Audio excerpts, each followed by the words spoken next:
love doesn't mean going, well, let's hug everybody. Love actually means justice. Yes, love and justice go together. So you can't, love and judgment are not opposite. And so I think we just be slightly careful on that one. So people often play that, you know, the God of the Bible, where how can you be a God of love and a God of judgment? Not just both. Because it's because God cares and loves that God judges. Can I add something? You absolutely can. Sorry, my name's Tim. Hi Tim. Yeah. I was talking with somebody once, and I don't know, we were talking about all the bad stuff that's happened in the world, and he just said to me, he said, there better be judgment one day. You know, like, all the bad things, we all want justice and judgment. So then, how can God be a God of love and justice at the same time? He did it. Well, because our sins, he put on his son, he judged his son. Well, the interesting on the judgment piece, it's funny you say that. This leads me to the second point I was going to say. I spoke with my master university 2 nights ago, and the topic of lecture is, I won't bore you with, but the first point I made in that lecture was similar to what you just said. I said, actually, it's interesting that if there is no judgment, there is no hope for the world. Unpack what I mean. I said, if you're, you know, a victim of something like ISIS, those kind of places where there's a mess going on right now, you know, if there, I know you don't believe it's the most depressing atheist thing you never believe there's no God. And if you believe there's no judgment, here's the problem. You will have to take judgment into your own hands. You know, you rape my sister, I'll rape yours. You kill my brother, I'll kill yours. You burn my village, I'll burn yours. Look at the Middle East, where that cycle of violence is all around. There's an amazing theologian from Croatia, Miroslav Volf, writes the most on this. I mean, he grew up with Balkans, and he said it's only if you believe in a God of judgment who will execute justice. You want me to record That allows you to let it go. Right? You can go, I don't need to fight that. I don't need to take revenge. Because God will ensure that justice is done. And it's the only solution to that cycle of violence. But when we say justice is blind, you know, in most of the country, I would say Western country, we say justice is blind and not religious. And you know, we consider that when someone is punished, we should forgive when the punishment is done. It's not religious. It's I hear that. I still have a problem with that idea. And it's interesting that Volf has this amazing quotation where he says the idea that we can just say to the victims of violence, hey, do you know what, just trust the courts or trust the UN or don't take matters into your own hands. Here's the line. He says basically the only place where that idea can grow is in a peaceful Western liberal country. It's the product of a domestic home. He said, you try telling that to the victim of a war zone or to ethnic cleansing or those kind of places, it doesn't work. It's a liberal myth. yes. And it's really powerful. And so I think the challenge is how we make those kind of ideas work in reality. And I agree with you that love is the supreme ethic. The question is how you ground that. I think we need more than just a sort of sense of let's hug and embrace one another and be nice to each other. And I think the interesting thing, of course, if the God of the Bible is God, then that God is a God who is love, and it means before there was anything, before the first atom, before the first particle, before the first human being, love was at the heart of the universe. And so the ultimate principle is not one of the laws of physics, but it's the law of love. And of course, how has that God supremely interacted with the world? It's through Jesus, and that utter self-giving. Yeah. And so I think in a sense, everything that you're longing and looking for is actually what's over here. But actually, I agree with that. I agree with love, but it's just me personally. I don't try to convince anyone, but I just believe that, you know, it's not a book which is making me change or something like that. It's just, you know. And you know what? I'd agree with you, because Christianity is not about a book. Christianity is about a person. Yeah. And so I would say, have you read the Gospels? Soon. Here's what I'd suggest to you. What's your name, by the way? Julien. What I would say to you, Julien, is at some point, read the Gospels for yourself. Don't approach them as this is a book that Christians think they should live by.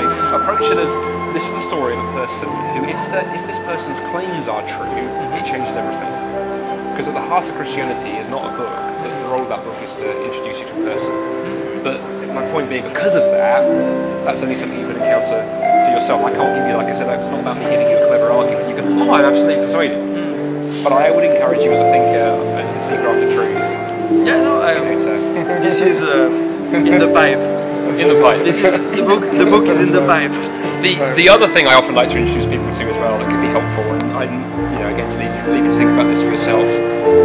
One of the things I think is very helpful for people in your position is something that's been termed the agnostic's prayer, which is if you're serious about pursuing truth, you strike me as someone who is. Before you read the Gospels, sit down and pray. It doesn't matter if you're not sure if there is a God, but you can pray something like, God, I'm not sure if you're real or not, but if you are, I really want to discover that. Would you reveal yourself to me in some way? It's a dangerous prayer to pray if you really, it's not like a magic prayer, if you really mean that, then I think it's a great attitude to have. Go, look, if there's a God, I want to know. If there, I'm turn around, if there isn't, I want to know. I go step by step. For now, I don't feel ready to talk to God directly. No. But I'm exposing me because I think it's just I've been raised Christian, then I became atheist. I was a bit extreme, but and then I become just who knows. Let's be open to every possibility, and then I met a Christian. I was about to say there's obviously a connection here. There's obviously a connection. So that's why I'm exposing me. Can I jump in? Absolutely. My thinking is similar. So, my name's Adriana. Hi, Adriana. Pleased to meet you. Nice to meet you. I was raised in a very Catholic home. Yep. And then my mother got really deeply into evangelicalism. And I was told in the evangelical churches that I was not true Christian because I was not born again. And I was told by my Catholic friends that I wasn't good enough to be a Catholic. So you got it on both sides. Yes. And I really, really love religion and seeking the truth. And so I was really involved. I know scripture and I know Catholic theology. And I had a little journey trying to figure out my identity. Yeah. And so just to jump off what Julianne was saying, I think that Christians have not done a good job at all of professing love. I still go to church because I figured out that what I was experiencing was human and that God is love. And so I had wanted to ask the question even publicly, how could we do a better job of communicating what we are about? And I think what Christ is about is love.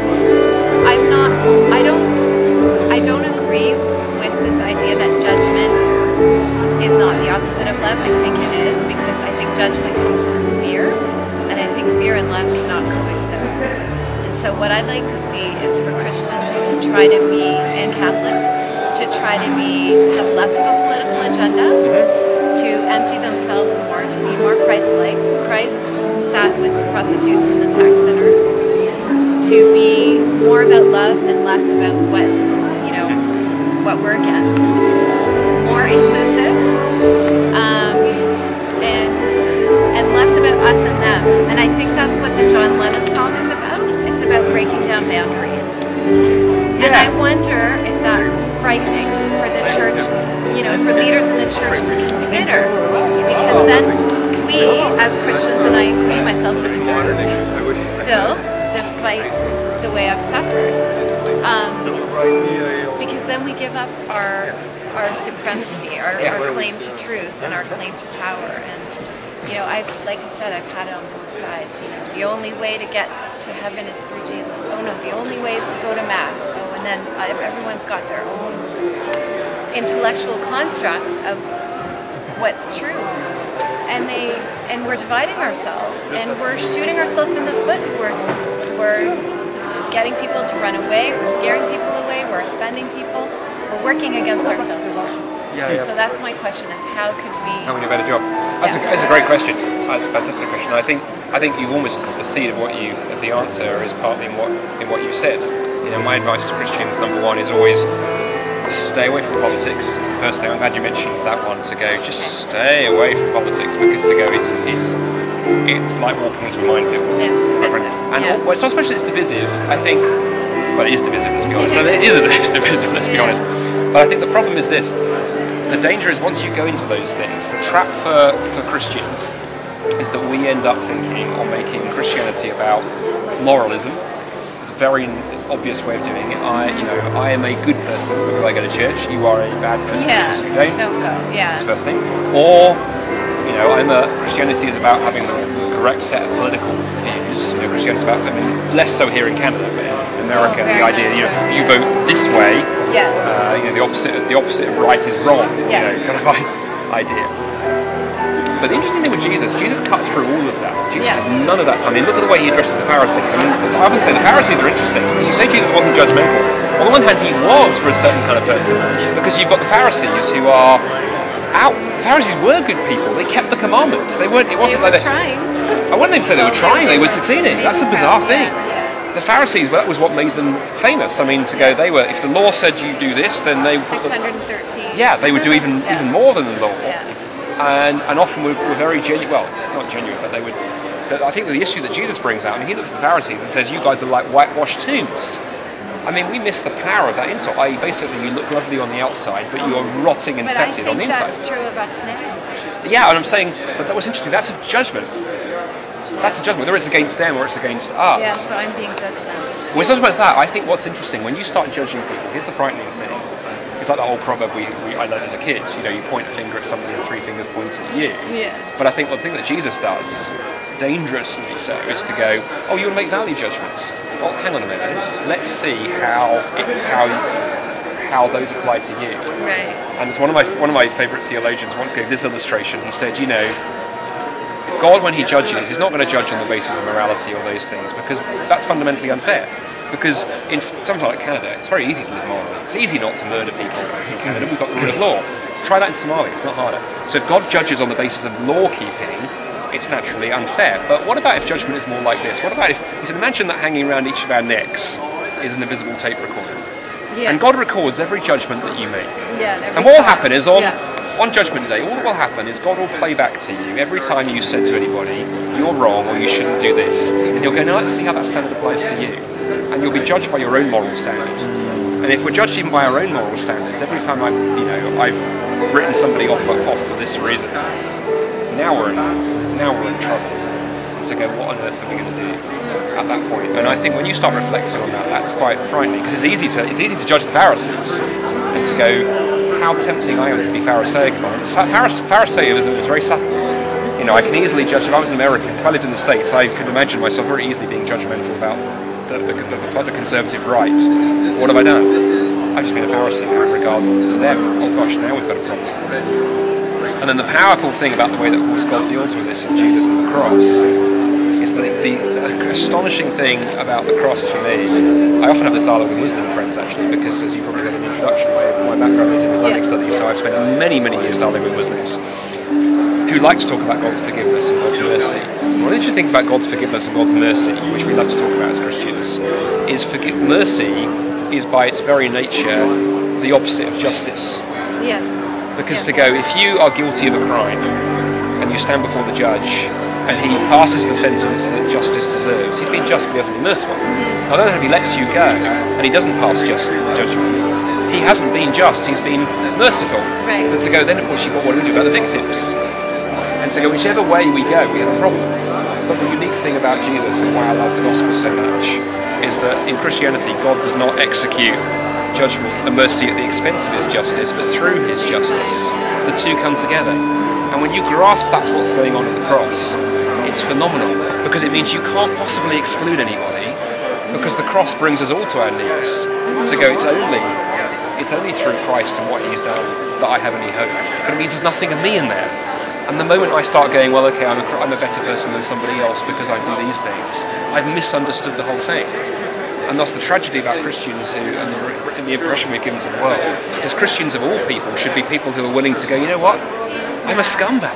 I'm not as good as you. My atheist friends are better than me. Other people are more moral than me because I know how low I've sunk. And the sign, I think, of someone who's a genuine Christian is somebody who goes, I deserve nothing, but God has given me everything.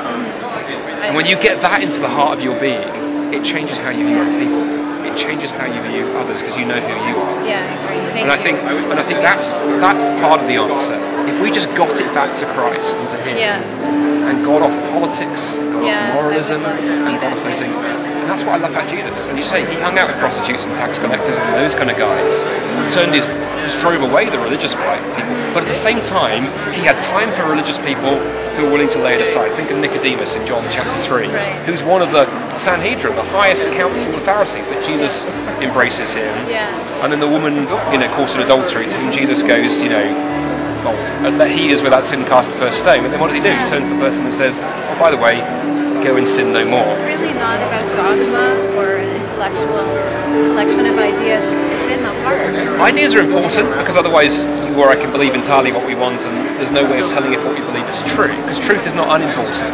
I mean, we forget Jesus said, I am the way, the truth and the life. But interestingly, he didn't, the mistake Christians have sometimes made, he didn't say, oh, by the way, I know the truth, here's a set of dogma that I'm going to pass on to you as Christians, memorize it all, you got it sorted. But he claimed to be the truth. And so in Christianity, truth is a person, not a dogma. But that also does mean there is such thing as truth and falsity. If I say Jesus was a space traveller from the planet Mars, probably you'd sit there and go, we need to talk about this, because I'm not sure that's... But to go, if we put the dogma first and not the person, we've got a problem. Similar to marriage. The heart of my marriage, I've been married for 17 years, is the love I have for my wife. There is dogma involved in marriage, because there are commitments and promises and covenants that we made to each other. But if I make those the main thing, if every time I see my wife I go, oh, by the way, I've got a checklist, let's just make sure how we're doing against our marriage vows, we'd have a problem. But if I forget about marriage vows and think I can start behaving a certain way, and so I think that marriage is a helpful analogy. What was your name, by the way? Adriana. Sorry, you did something there. Have you heard of the thinker Eckhart Tolle? He's a New Age. Yes, I have. Do you have any opinions? Do you know anything about him? Yeah, I think Eckhart is one of those people I kind of, one sense I respect sort of what he's trying to do. But he would be an example of how do we put claims to the test, because if everything is just about personal opinion and your own subjective beliefs, the problem is now we've got a problem where somebody put some of those New Age beliefs are a bit like nailing Scotch mist to the wall. Of going, how do you actually test them? And I do think truth matters, because ideas have consequences. What you believe will affect how you view others. So what I often say to my New Age kind of friends is, I think what they're looking for is actually in their own way Jesus, and what we need to do is pull them back to him. But we do that not by...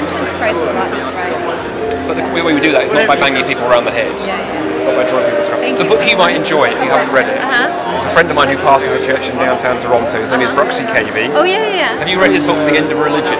No, but you would really enjoy it. Telling me to read that. Read that book. So I think you would love it. Thank you. Adrian, nice to meet you. I'll let you ask your question. I just want to ask Andy a quick thing. I have your laptop on the front seat. Brilliant. I'll go and Does John need it for his presentation? No, I don't think so. What is he has his own? Because I don't see it. I don't think he's going to do a presentation. Okay. John is a kind of okay, so he's verbal. He'll be verbal. Can I say hello? You absolutely can. This is Peter Kim. So last week I have studied your DVD.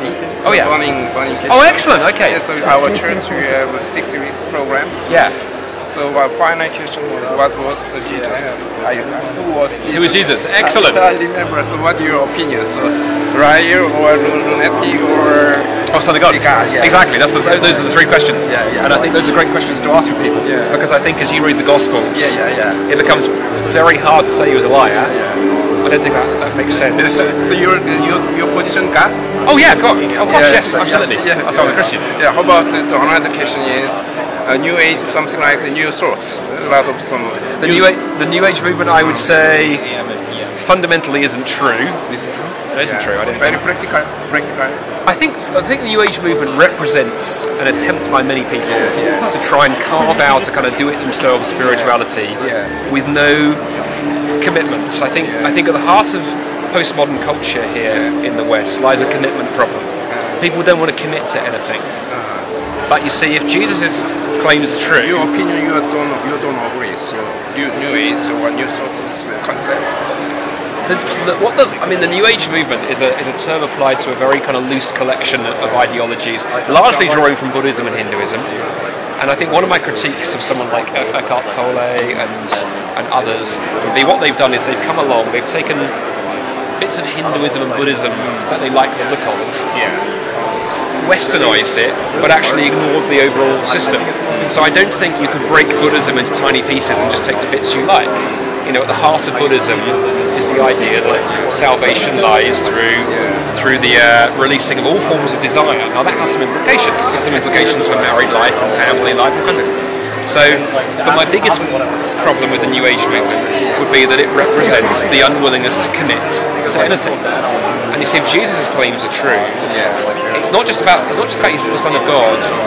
It gives him the right to look at you or I and say, do you bow the knee to me or not?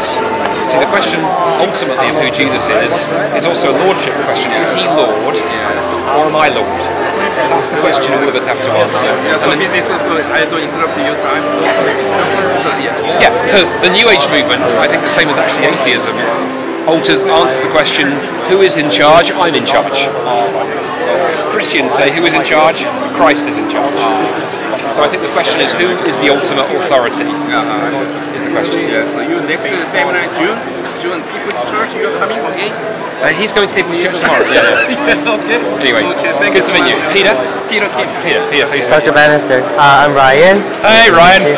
I'm recording. I realised that. Yeah, sorry. I have one question. I was wondering if you had one question to ask God, what would that question be?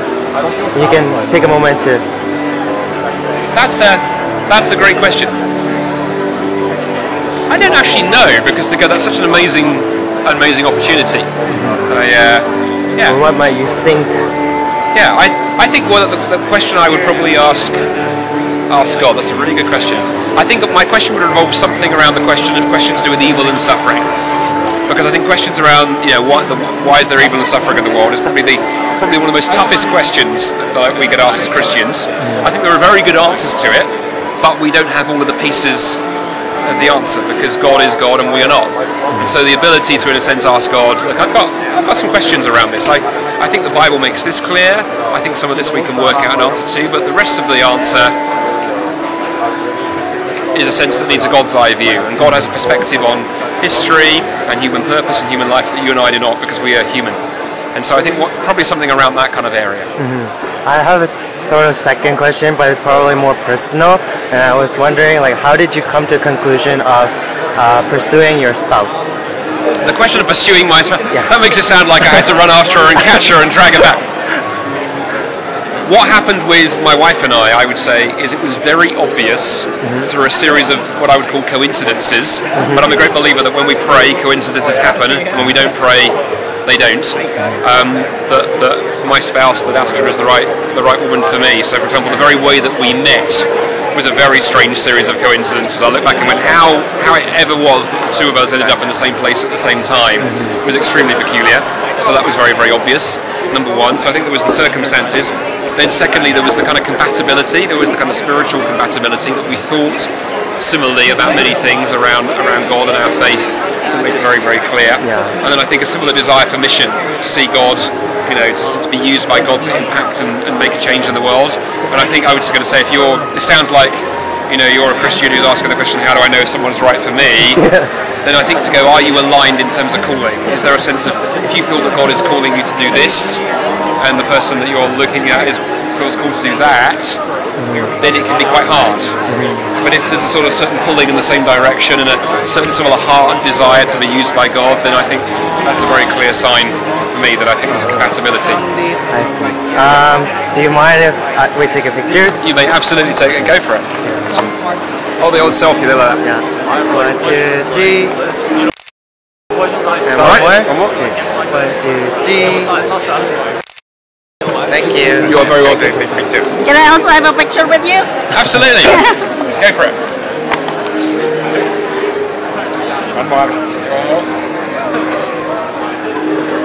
Thank you. You're welcome. So much. Hi. Gentleman here. His name is Chris. Hey Chris, how you doing? Good to meet you, sir. This question is more important. This question is more important. I'm actually I'm not religious. I used to be a Christian. I used to be a Roman Catholic, and then I dropped my faith slowly. Ironically, I went to Catholic school. I'm currently in grade 12, and then it happened I dropped my faith in religion after I went to Catholic school, because until then I was just kind of believing in God because I was born into religion. And then after I went to Catholic school, I was learning about these things, arguments for God. I read the QandA in school, the Thomas Aquinas. Yep, Thomas Aquinas' book. Yeah, I read his books, and it just kind of came to me like, I'm like, why should I believe in God? And I started doing the research, and just none of these answers would satisfy me. It's like, where do we come from? And I just wanted to ask you, why you chose to believe in God and why specifically a Christian God. That's a great question. So I would say, for me, I was raised in a Christian home. Right. I never went to Catholic school, but in my case, went to youth group and all that kind of stuff. Then around about 13 or 14, so maybe a similar kind of age to, I don't know how old you were, I began to realise, you know what? Firstly, I need to make this faith my own. It's not good enough for it to be the faith of my parents. And so I first became a Christian around about the age of 13 or 14. Now, I wasn't much of a thinker then. What happened for me, in the 1990s, I went and started, through a friend of mine, went to try and do some preaching on the streets of London, particularly to Muslims. And I found my Muslim friends were absolutely brilliant at asking me questions that more or less destroyed everything I believed in. They had all kinds of knowledge that I didn't, and then I met atheists and other kind of things. And I remember going through this sort of existential crisis in my mid-20s of going, I have to discover if the things that I believe are true, or I have to walk away from them, because I am a thinker, and unless there's that substance there, then there's no point believing anything. So that pushed me into, I was about to say spending 3 years, it's actually been more like I haven't really stopped. So where are we now? This would be 18 years, really kind of, I would say, sort of pursuing, the truth wherever it leads. Now I think the evidence for Christianity is overwhelming as I investigated it, but I had to check it out. Now obviously the answer, why am I a Christian, to give you like a 2-minute answer to that is going to be a hurried one, but let me go for it very quickly. You mentioned Aquinas. Aquinas is interesting actually, because I think one of his big ideas that I would start with the philosophical and then go to the existential and then go historical.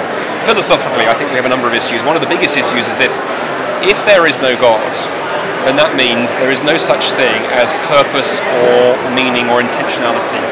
Things just are. And that idea has to be at the heart of reality for an atheist. The problem with that is a number of huge implications from that follow. Some implications for ethics follow, but in particular some implications for thinking itself. And one of the big problems we have if atheism is true is that what's going on between our ears, our brain is just a physical process. There is no mind, there is no soul, there is nothing other than just the material. Well, that means a number of things. Firstly, it means that thinking is very hard to actually justify. Because computers, for example, are not rational. You program a computer to follow a deterministic process, and it will just spit out the outcome no matter what. That's not really what rationality and consciousness looks like. So if you believe that the thoughts in your head right now are true, you are actually operating more on a Christian worldview than an atheistic one. In fact, I can point you to numerous atheistic philosophers who would say that actually is the conclusion that follows. Ultimately, the reason that your brain is the way it is you've been equipped by evolution to feed, flight, fight, flee, or reproduce, but not to get at truth. Truth doesn't really fit very well in atheism. Yet many of my atheist friends believe it's the good thing to pursue truth and to pursue knowledge. But actually, that's meaningless on atheism. So it's ironic that the moment that Richard Dawkins writes a book on atheism, he's ironically using the weapons that God has provided him with to beat God around the head with. So I think the argument, what's known as the argument from reason or the argument from consciousness, is hugely powerful, because the moment we want to argue anything, we're assuming that there is more than just the material, number one. All right, welcome back. I think we may have to go back to this.